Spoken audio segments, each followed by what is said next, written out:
Hi everybody, I'm Stacy Juba and I'm a fiction author, freelance developmental editor, and the founder of Shortcuts for Writers, and the creator of the online course, Book Editing Blueprint, a step-by-step plan to make your novels publishable. So thanks for joining me.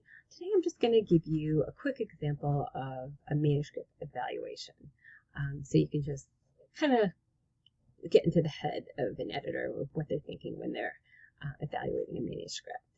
Now I have about 2 pages here. And this is submitted from a member of the Shortcuts for Writers Facebook group.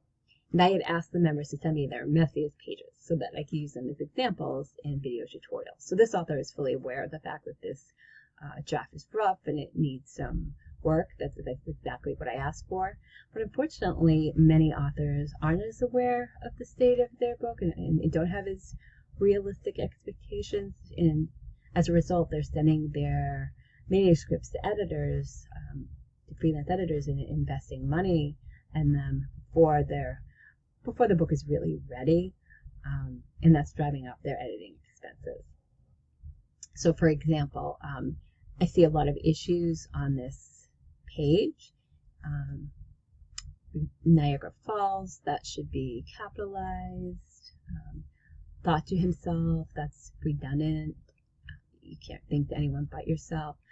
This internal thought shouldn't be punctuated with quotation marks. It should be italicized. I believe this is the first page of the book, so there really isn't much of a hook to draw us in. Actually, we have a cliche right in the first line, a stone's throw, and then we're talking about the maple tree and the leaves and the steam from his cup. Nice imagery, but I'm not sure that this is really the best place for it. We need to hook readers and have readers understand what the story is going to be about, or just have an event that draws them in. Again, he's taking a deep breath and letting the steam fill his nose, permeate his soul. Again, nice imagery, but there's nothing really happening, and we're on page 1. And this is where readers determine like whether they want to keep reading. This is where editors and agents at publishing companies decide whether that this book is worth their time, whether they should keep reading, whether this is an advanced author with a lot of potential that they might consider taking on, or whether they can just stop reading on the first or second page and just like most manuscripts in the slush pile.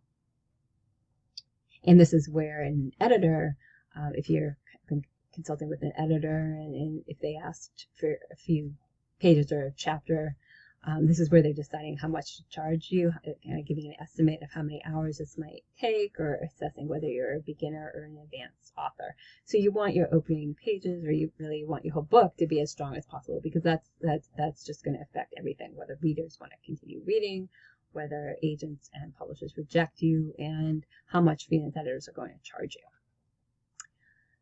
you. And editors and agents can tell a lot just in your first couple of pages. So I see that there's a lot of potential here. That there's some nice imagery and word choice, like snapped. But I also see we're only on page 1, and we have another cliche, a heavy heart. I'm seeing a lot of words like sat, sitting, grabbed, just some overused crutch words, eyes.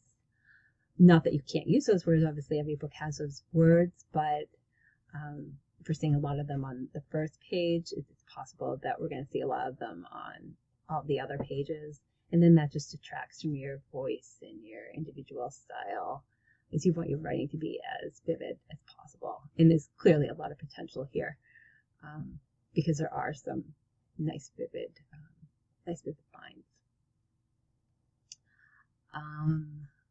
Very passive description. The bookshelves are lined. Various. And this is the kind of word that a lot of times it doesn't really add anything and can be cut. And again, if you have words like this on every page, that's going to slow down your pacing. And one instance of it might not necessarily jump out at an editor, but if we see a lot of vague words like this, then it will jump out. Flanked by golden towers, that is nice imagery. but again, there's not really anything happening on page 1, and we want to draw readers in with a hook. Beautifully framed photo, beautiful sunny day. So again, this beautiful is kind of a vague word, and we're using it twice in the same sentence. I see a couple of adverbs here: innocently, madly.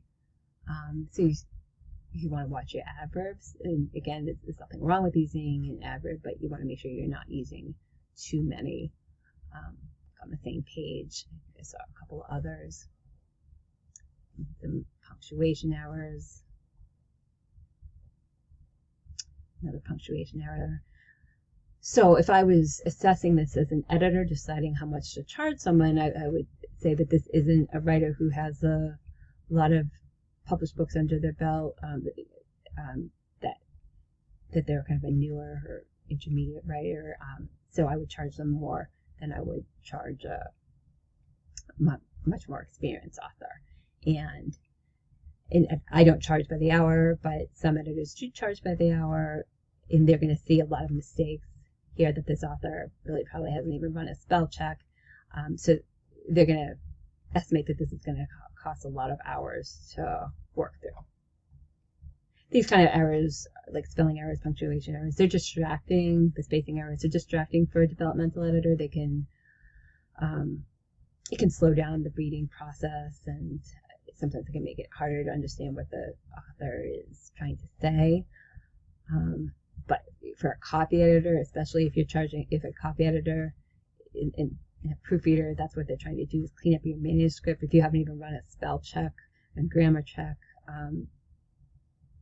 then this is just going to take a lot of time for them to work on. So that's going to drive up how much they're going to charge you. So again, you wanted to clean up a manuscript as much as you can before submitting it to an editor, and you want to make it as well developed as you can. And some spacing issues here. Okay, so that gives you an idea of why that this manuscript might cost more than a manuscript that is further along. And again, this author already knows that, but this is actually, I see a lot of manuscripts just like this that wind up on my desk where the author hasn't run a spell check, and there's a lot of telling rather than showing. First page doesn't have a hook. There's lots of backstory and static descriptions. Word choice, lots of crutch words like looked and eyes and sit and sat and vague words. Now imagine if a manuscript had these issues on every page. If it's like a 300-page manuscript and there's issues like this on every page, you can see how the actual story of the characters and the plot, you can see how that's going to get kind of buried amongst all these other issues, and why this is going to take several rounds of editing to make it publishable. And if you can do those earlier rounds of editing yourself, it'll save you a lot of time and money in the editing process later, because if you can get all of these other issues, or as much as you can, manuscript doesn't have to be perfect when you send it to an editor, but because editors are necessary, they're an essential part of the process. But if you can just kind of learn how to pick up on these things yourself and get it and clean up as much as you can and develop and revise as much as you can on your own, then you'll be able to send a much more developed and polished manuscript to an editor. And then they'll be able to give you a higher level edit where they can really focus on your story and characters and not have to spend a lot of time telling you, well, you're using a lot of cliches, your word choice needs to be more vivid, you're using a lot of overused crutch words, you're showing, you're telling and not showing, you have a lot of backstory, you need, your scenes need more of a hook and event, the story isn't really moving forward, there's lots of time spent just with people thinking and sitting and reflecting on their surroundings and not much happening. So if you can kind of fix all that beforehand, then they can really focus on your story rather than writing technique, rather than they can be an editor rather than a teacher and a coach who is trying to help you learn these these basic writing craft skills and techniques, if that makes sense. And I'm just going to do a very quick spell check just to show you all of the errors that are in the manuscript as an example of the kind of manuscripts that land on my desk. We'll just make sure I have track changes enabled so you can see it.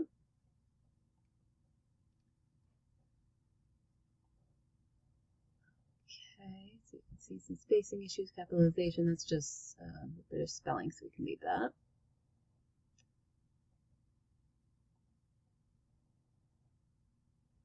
And instead of A, spacing issue here.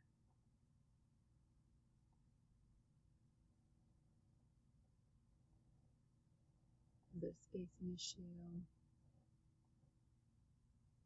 Need a space. So some of them have too much space and some need a space. Capitalization issue. Punctuation, spacing. So you can see all of the issues. And imagine if this was a 300-page manuscript and there were issues like this on every page. You can see how this author isn't really going to be able to get a high-level edit back. The editor is going to spend a lot of time. The copy editor is going to spend a lot of time correcting these mistakes. And a developmental editor is going to be spending a lot of time trying to wade through these mistakes and figure out, try to find the story and what the author's point is and where the author wants to go with the story, and miss like all of these mistakes. And then the developmental editor is also going to want to make sure that the author is aware that they might have some issues like with punctuation and grammar, so they're going to be spending a lot of time in the editorial letter just making sure that the author is aware of that. And again, that's gonna could result in more paid hours of editing because they need to gather their thoughts and write all that down in that letter, or mark up the manuscript, just to give examples, because that's part of what a developmental editor does. They don't correct all the mistakes because developmental editors are looking at the bigger issues, but they do want to make sure that the author is aware that they have an issue with copy editing and punctuation. So they might just give some examples of things they need to work on and stress the importance of hiring a copy editor and proofreader for their later drafts. Okay, so I'll just stop it there. There are more issues, but just for the sake of time. Now, a spell check is not perfect by any means. It's not going to pick up on everything, and sometimes it will even flag something that is correct. So you have to use your judgment, and it's still always important to hire a copy editor and a proofreader if you have issues with grammar and punctuation and finding these kind of errors. But just to clean up as much as you can, it's definitely worth running a spell check. And here's an example of something that a spell check isn't going to pick up on. That Snow White is a name. It's just looking at the words snow and white, but here it's actually talking about the fairy tale character, Snow White's poisonous apple. So that's something that a spell check isn't going to pick up on. And I also like to run the free version of Grammarly and the paid version of Pro Writing Aid, and that can help clean up the manuscript even more before it goes to an editor. Again, neither one is perfect. They're not foolproof, but I definitely recommend them. And I have a video on my YouTube channel about Pro Writing Aid, and I have an affiliate link that will give 20% off. And if you contact me to let me know you use that affiliate link, then I'll send you my overused words cheat sheet, which has about 180 overused words, and I'll send you another video demo just to help you get started with Pro Writing Aid. Okay, so I think this should give you an idea of why it's important to make your work as strong as possible before you send it to an editor, because an editor is just going to see all this, even without sitting down to read the manuscript. This is all these mistakes and technique issues. It's just going to jump out at them right from the first page.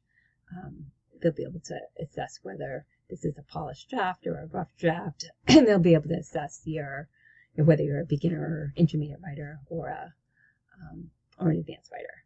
And again, and that's going to affect how much they charge you, or if you're submitting it for publication or for representation to an agent publisher, that's going to influence whether they keep reading or decide that it's not something that they're able to spend their time on. So if you have any questions or comments, please leave them in the comments. And if you'd like to learn more about self-editing, please check out my free course, my free 5-day course on editing made simple. 5 days to more polished pages, and my signature course, Book Editing Blueprint, a step-by-step plan to making your novel publishable, which goes into a lot of detail on all the mistakes that many authors tend to make, and it guides you through evaluating your own manuscript so you can learn to think like an editor and save time and money in the editing process. Okay, so let me know what you think in the comments. Please share this video if you found it helpful, and let's make editing simple.